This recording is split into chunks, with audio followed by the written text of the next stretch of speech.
ஒரு ஓட்டப்பந்தயத்தில் ஓடுறோம்னு வச்சுக்கோங்களேன், நம்ம கூட ஓடுறவங்க யாருன்றது தெரிஞ்சு அவங்க பலம் தெரிஞ்சால் தான் நம்ம என்ன பண்ணுவோம், அவங்கள ஓடி ஜெயிக்க முடியும். இதே போல தான் நம்மளோட வாழ்க்கையிலுமே கூட நம்மளோட எதிரி யாருன்னு தெரிஞ்சால் தான் அவனை வீழ்த்த முடியும்.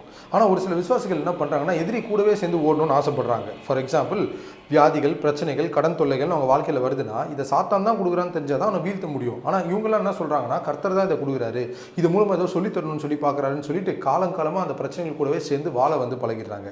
இது கரெக்டானு கேட்டால் ரொம்ப தவறான ஒரு காரியமாக இருக்குது. கர்த்தர் பிரச்சனை கொடுப்பவரா அப்படின்னா கண்டிப்பாக கிடையாது.